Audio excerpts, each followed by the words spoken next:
Hay una cosa que nadie te perdona, cuando finalmente ocurre lo que todos temían. No te perdonan el daño, no te perdonan el tiempo perdido. Te perdonan casi todo eso con el tiempo. Lo que no te perdonan, lo que se queda grabado en la memoria de la gente que te quería, es no haber escuchado cuando alguien te lo dijo. Cuando alguien se paró frente a ti, te miró a los ojos y te dijo algo que tú no quisiste ver. Porque hay una diferencia muy importante entre que te engañen y que te engañen después de que alguien ya te avisó. La primera es una herida. La segunda es una herida con testigos. Y Shakira, la mujer más exitosa que ha dado la música latina en las últimas 3 décadas, la artista cuya voz ha llenado estadios en todos los continentes, la colombiana que convirtió su historia personal en canciones que el mundo entero cantó sin poder parar, vivió exactamente eso. Alguien le avisó, alguien que la conocía, que la quería, que veía lo que ella no quería ver, se lo dijo. Y ella no creyó. Y lo que pasó después lo sabe todo el mundo. Pero lo que no sabe todo el mundo es quién fue esa persona y por qué Shakira eligió no escucharla. Pero para entender eso, hay que empezar desde el principio, porque la historia de Shakira no empieza con Gerard Piqué, ni con Barcelona, ni con ninguna traición.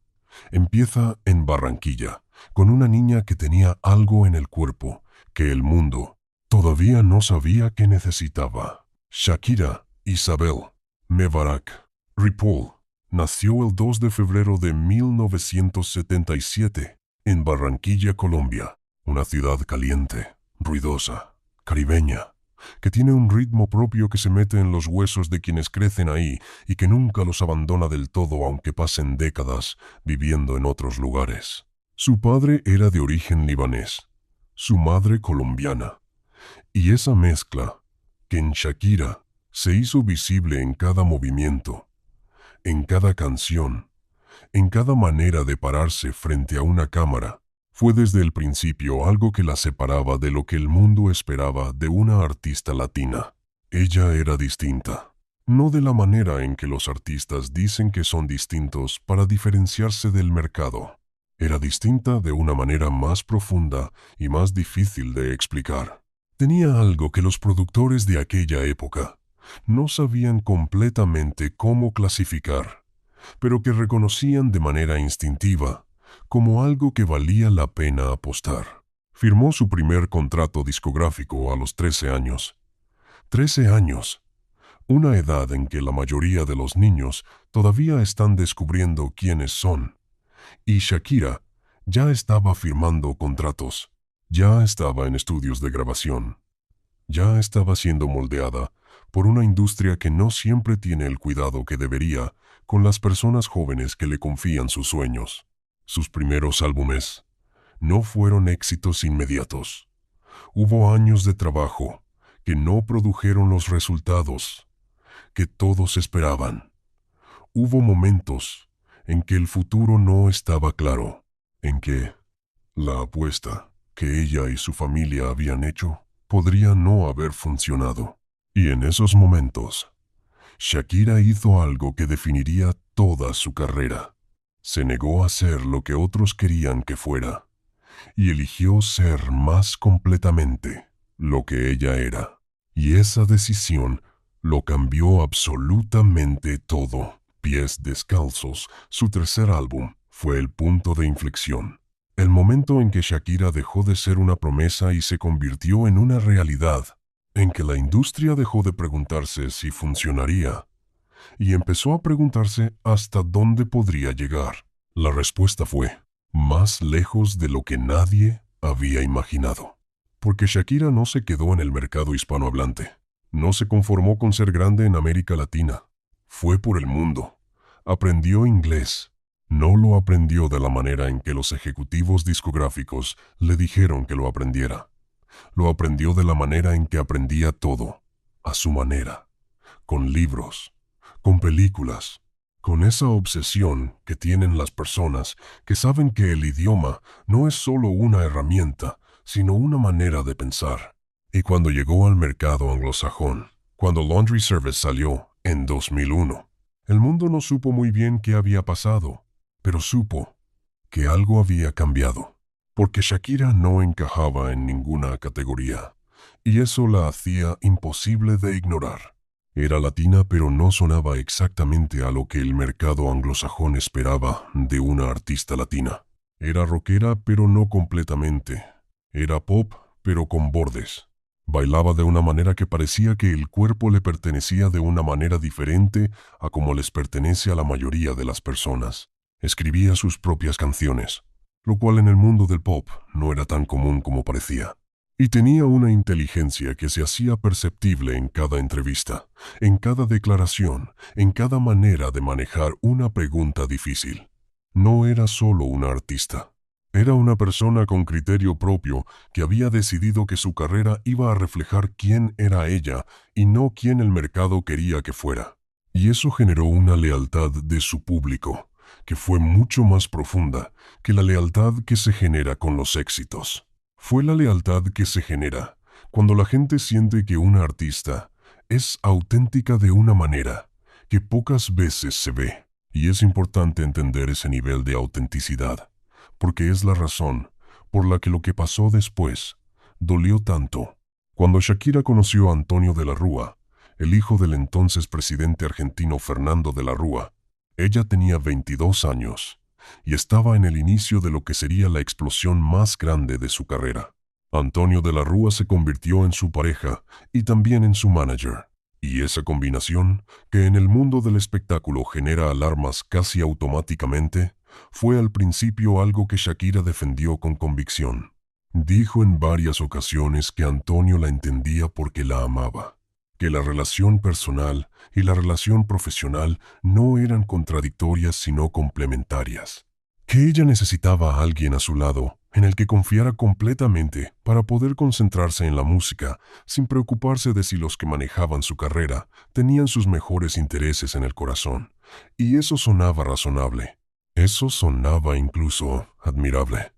Pero hay quienes dicen que en ese momento, en ese preciso momento en que Shakira mezcló el amor con los negocios de esa manera, algunas personas cercanas a ella levantaron la mano y que ella no las escuchó. Y aquí es donde aparece algo que con el tiempo adquirió un significado muy diferente al que tenía en ese momento.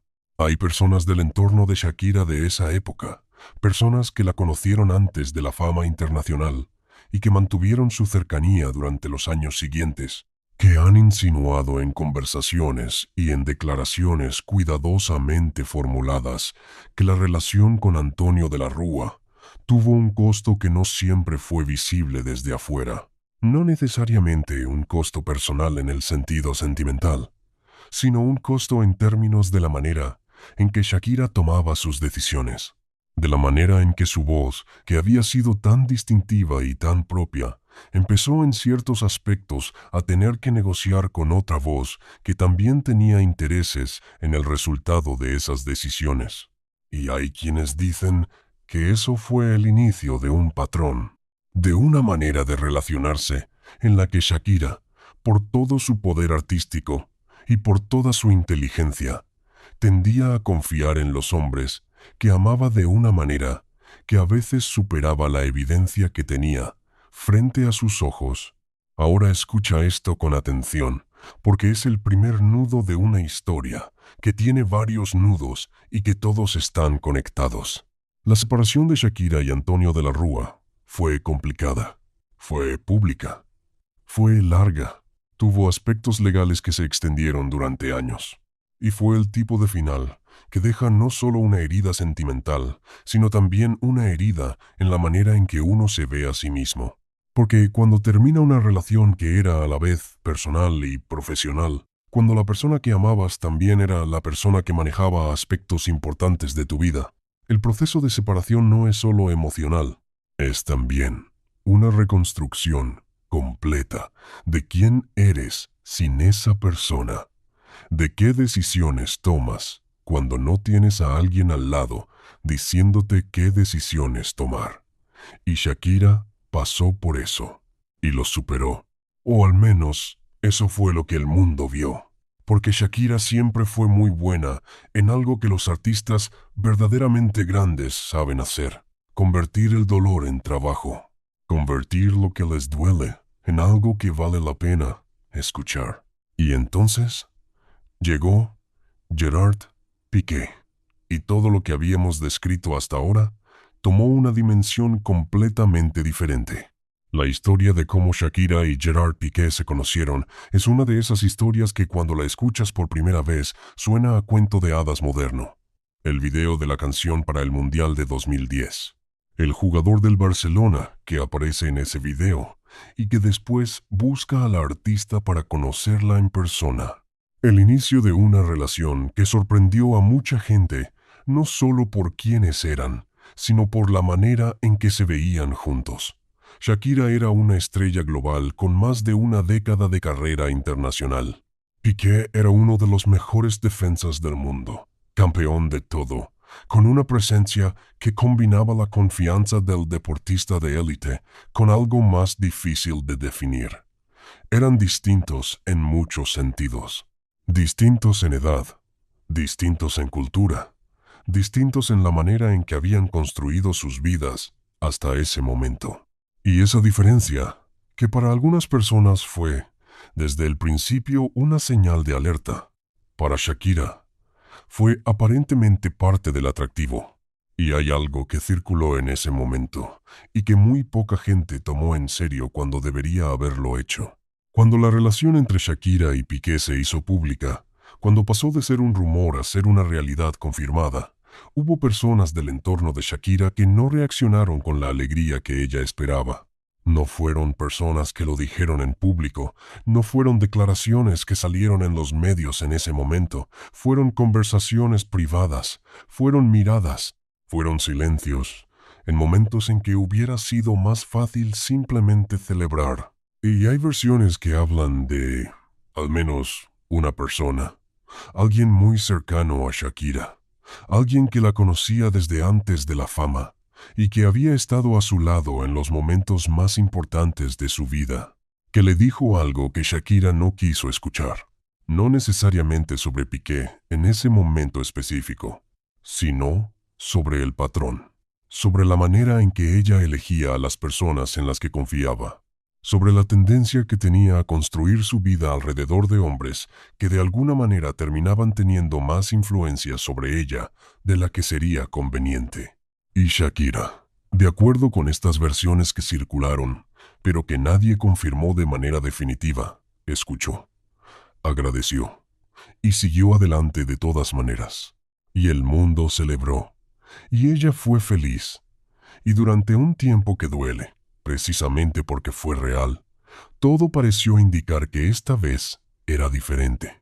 Barcelona se convirtió en su hogar, no en el sentido de que simplemente viviera ahí, sino en el sentido de que construyó ahí una vida que tenía una densidad y una permanencia que no había tenido en ningún otro lugar.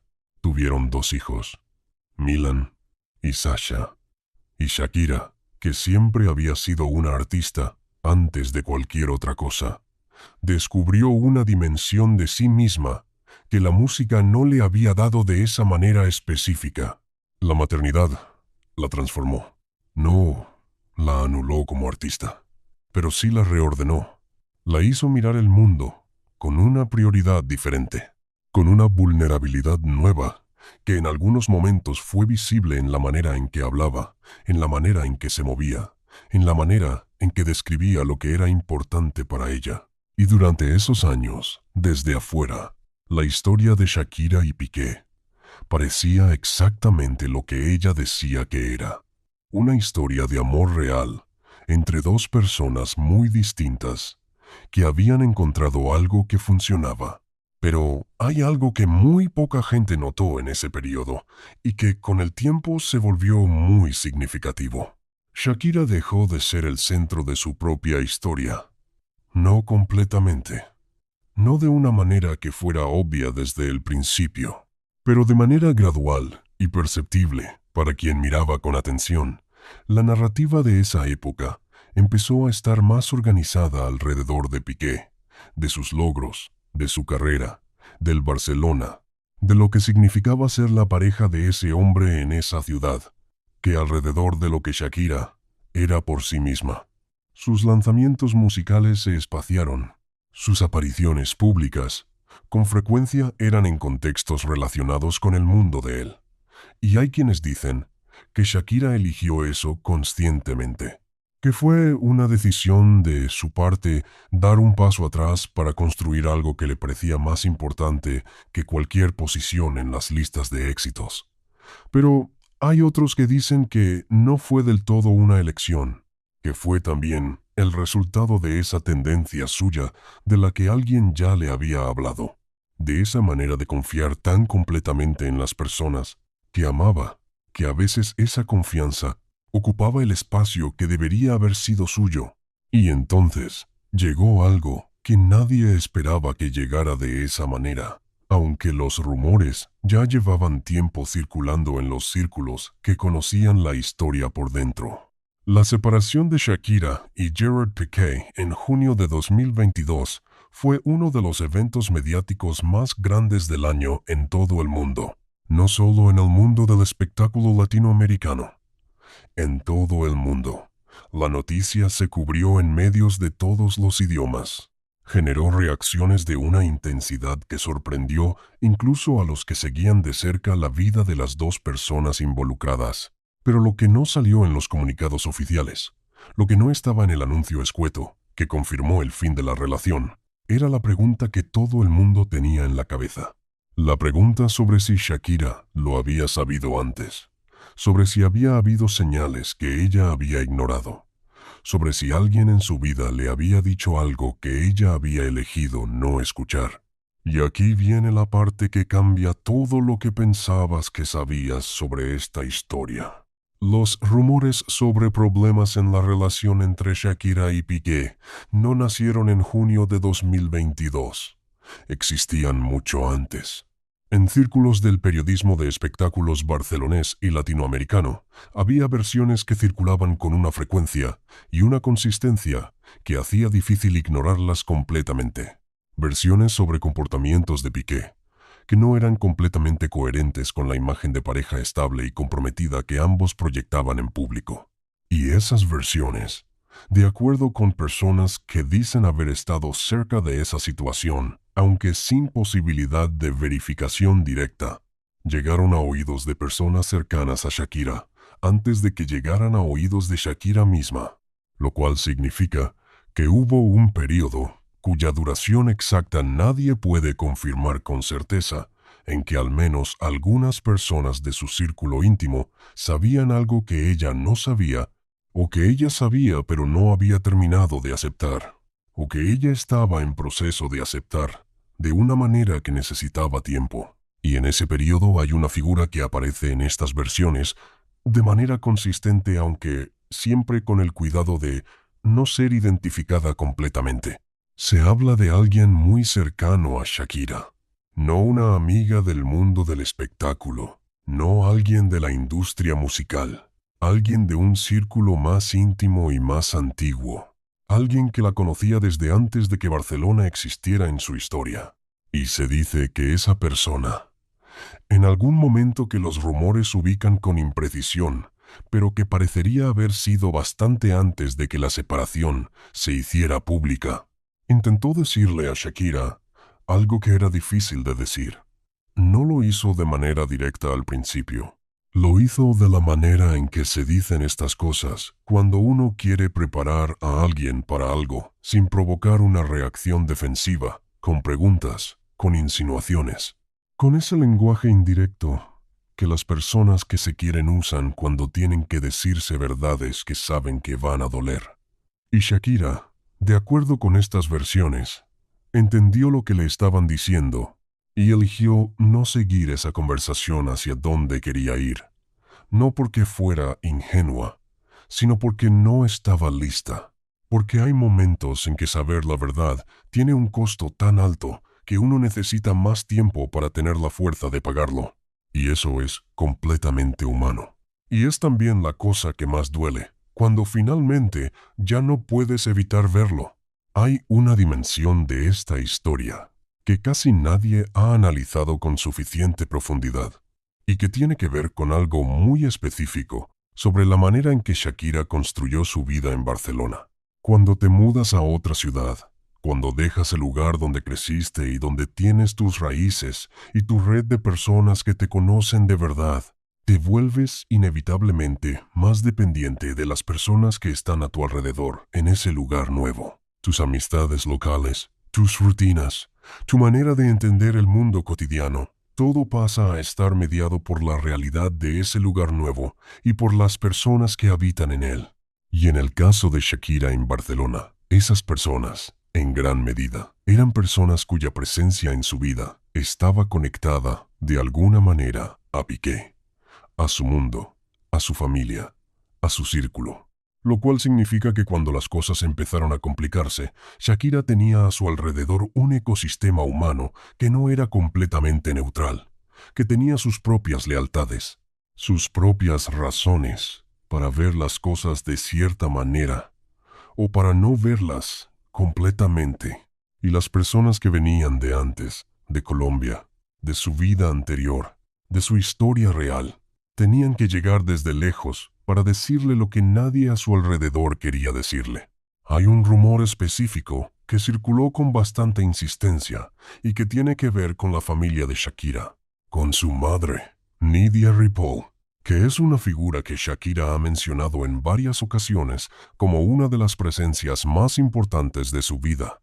Se dice que Nidia, que es de la generación de mujeres que reconoce ciertas cosas de lejos, precisamente porque las vio en sus propias experiencias o en las de mujeres cercanas, tuvo en algún momento conversaciones con su hija, que fueron más allá de los límites de lo que Shakira estaba dispuesta a escuchar en ese momento.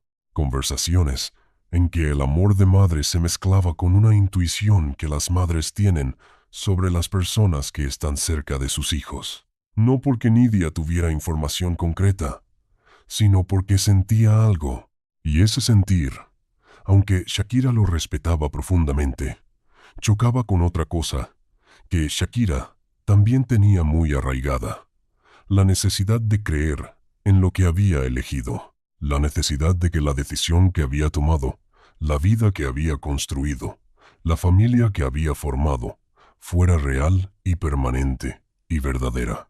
Y aquí está el punto más delicado de toda esta historia, y el que más divididos deja a quienes intentan entenderla. No podemos saber con certeza qué pasó en las conversaciones privadas de Shakira. No podemos saber exactamente quién le dijo qué y cuándo. No podemos saber si hubo un momento específico en que alguien le dijo algo concreto y ella lo ignoró de manera consciente, o si fue un proceso más gradual y más difuso, en que la información llegó de manera fragmentada y nunca tuvo la forma definitiva de una advertencia clara. Lo que sí podemos decir, basándonos en lo que eventualmente se hizo público, es que cuando la separación ocurrió, cuando la realidad que algunos habían visto desde lejos finalmente se hizo imposible de ignorar, Shakira procesó ese momento de una manera que sugería que la sorpresa no era completa, que había algo en ella que ya sabía, o que había sabido en algún momento y había puesto en una habitación cerrada de su mente, esperando el momento en que tuviera la fuerza de abrirla. Y cuando abrió esa habitación, lo que hizo con lo que encontró adentro fue algo que el mundo entero observó sin poder apartar los ojos. Las canciones que Shakira lanzó después de la separación no eran el trabajo de alguien que procesaba el dolor en tiempo real. Eran demasiado precisas para eso, demasiado específicas, demasiado claras en sus referencias y en sus imágenes para ser el resultado de alguien que apenas estaba entendiendo lo que le había pasado.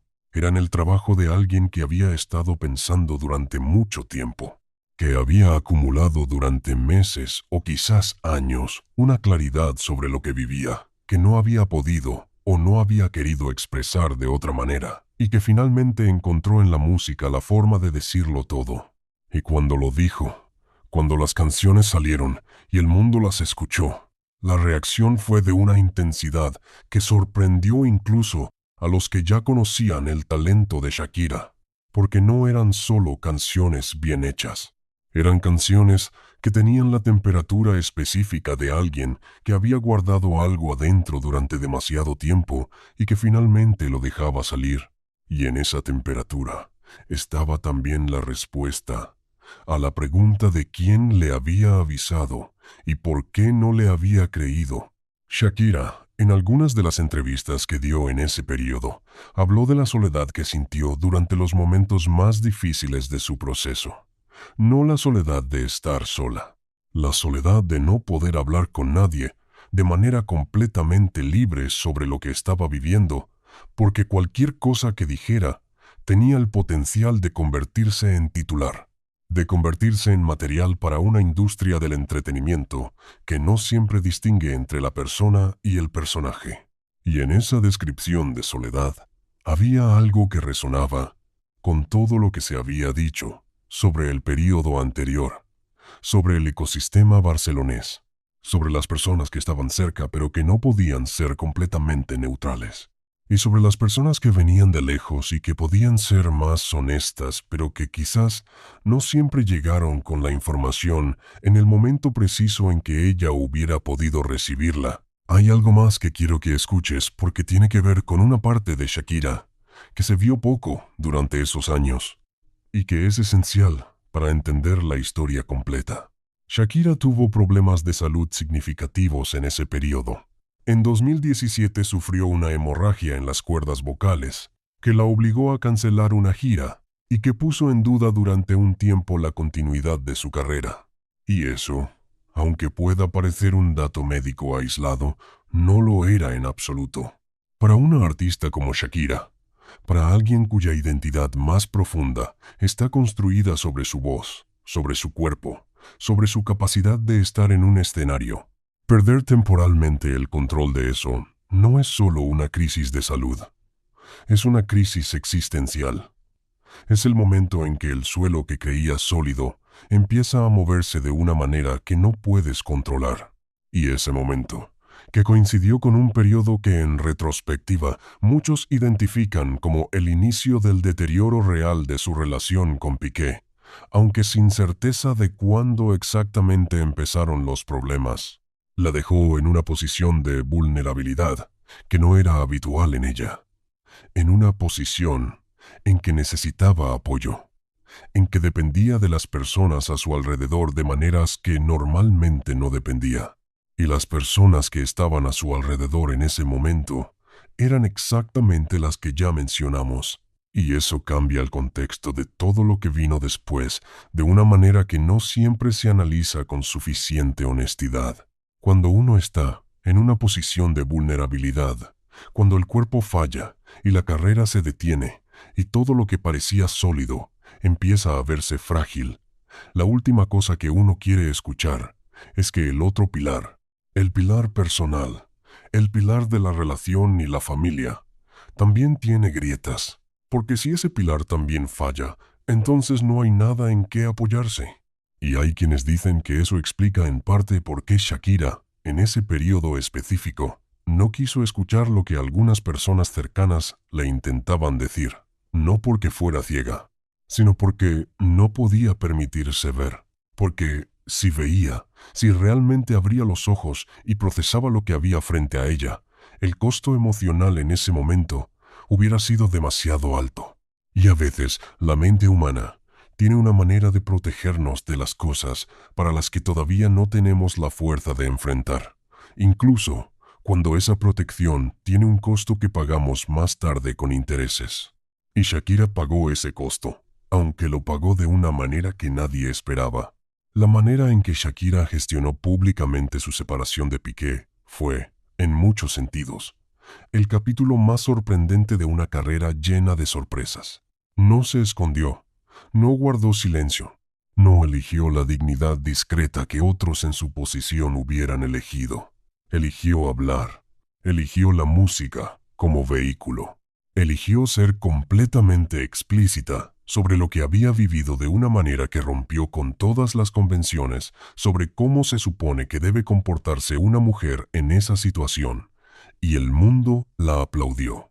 La aplaudió de una manera masiva y contundente, que dijo algo muy específico sobre el momento cultural en que vivimos, sobre la necesidad colectiva de ver a alguien decir la verdad, sin adornos, sin las mediaciones que habitualmente se interponen entre la experiencia real y la versión pública de esa experiencia. Pero hay una pregunta que esa respuesta masiva del público no respondió, y que sigue flotando en el aire, para quienes se toman el tiempo de hacérsela. Si Shakira tenía todo eso adentro, si tenía esa claridad y esa precisión sobre lo que había vivido, si las palabras estaban ahí esperando ser dichas, ¿por qué tardaron tanto en salir? ¿Por qué hubo años, o al menos meses, en que esa claridad existía pero no encontraba su forma? Y la respuesta más honesta, aunque sea incómoda, tiene que ver con la persona que le avisó. Porque cuando alguien te dice algo que no quieres escuchar y tú no lo escuchas, no es solo que ignoras la información. Es que también, de alguna manera, te comprometes con la narrativa alternativa, con la historia de que las cosas son como tú quieres que sean y no como realmente son. Y salir de ese compromiso es costoso, porque implica no solo admitir que la otra persona tenía razón, implica admitir que tú lo sabías. Que en algún nivel, en alguna parte de ti que no querías consultar demasiado seguido, ya lo sabías. Y eso es una cosa muy difícil de aceptar para alguien que construyó una carrera entera sobre la base de conocerse a sí misma. Y aquí viene algo que muy poca gente consideró en el análisis de todo este período y que es quizás la clave más importante de la historia. Shakira es una mujer extraordinariamente inteligente. Eso no es un cumplido vacío. Es una observación que tiene sustento en décadas de decisiones, de declaraciones, de entrevistas y de la manera en que ha manejado su carrera. Y las personas extraordinariamente inteligentes tienen a veces una vulnerabilidad específica que las personas menos dotadas no tienen de la misma manera. La vulnerabilidad de construir narrativas tan convincentes sobre su propia experiencia que esas narrativas se vuelven más reales para ellas que la realidad misma. No porque sean mentirosas, sino porque su inteligencia les permite justificar casi cualquier cosa de una manera que parece completamente razonable desde adentro. Y cuando alguien de afuera intenta introducir una información que contradice esa narrativa, la inteligencia que debería ayudar a procesar esa información es la misma inteligencia que construye la defensa contra ella. Y Shakira, sin que eso diga nada malo sobre ella, porque es algo completamente humano, parece haber operado en ese modo durante un periodo de tiempo que con el tiempo resultó más largo de lo que ella hubiera querido. La persona que le avisó, quien sea que haya sido, y en el momento en que lo haya hecho, probablemente no falló por falta de claridad, ni por falta de valentía al decirlo. Probablemente falló porque ninguna información externa puede penetrar la narrativa interna de una persona hasta que esa persona está lista para dejar que entre. Y Shakira no estaba lista. No en ese momento. Tenía 2 hijos pequeños. Tenía una vida construida en una ciudad que no era la suya. Tenía una familia que necesitaba que las cosas fueran de cierta manera para poder seguir funcionando. Y tenía también esa voz interna que le decía que lo que había elegido tenía que ser real porque ella no podía haberse equivocado de esa manera.